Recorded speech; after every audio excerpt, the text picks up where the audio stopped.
Down to business now with Ari Rabinovich, who joins us from the Business Center. Hello, Ari. Hey, Cynthia. All right, we're going to begin with good news for mortgage holders. This is no surprise. We discussed it yesterday. But there was another surprise that followed the, lack of surprise that we started with, Cynthia. So first, let's get off with exactly what we heard today from the Bank of Canada's Governor Tiff Macklem, that interest rates are coming down again by a quarter point, and that's for the third time this year and for the third straight meeting.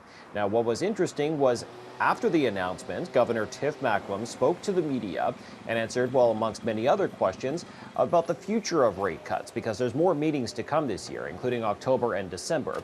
And he said that he likes the way that inflation has been coming down, but wants to keep an eye on the labor market. And if the data keeps on going the way that it has been, more rate cuts are likely on the way, and they could even be by larger amounts. We may even see a 0.5 percentage point cut before the year is over, Cynthia. And analysts are pointing to, it's more than likely we'll see at least another cut on October and December, and maybe even a 0.5 percentage point, as mentioned, Cynthia. Okay, I'm sure a lot of people will be looking forward to that if that happens.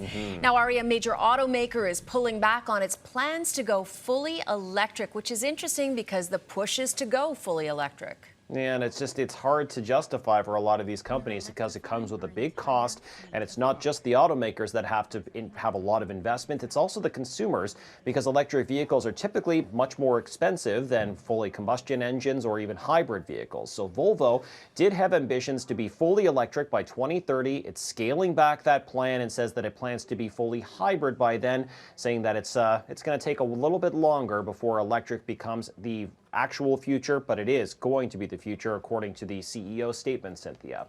And we also need a lot of places where people can plug in this city. That's going to be an interesting story to watch. Absolutely. Now, this is a fun one. The woman who made a catchphrase go viral is trying to cash in on her 15 minutes of fame and beyond.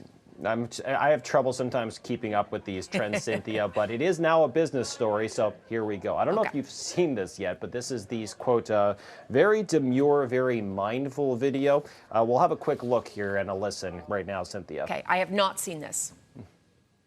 I do my makeup for work. Very demure, very mindful. I don't come to work with a green cut crease.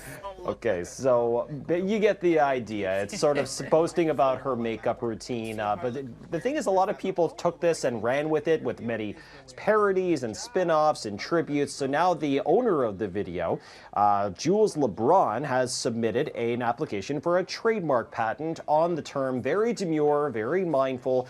Wants to make a little bit of extra revenue considering it's being pushed from all these beauty videos and such, Cynthia. So can't blame someone for trying to make a quick buck any way they can, even if it means a viral trend. Hey, I'm all for that. Why not? She started it. She should get some credit, right? Absolutely. Very demure of her.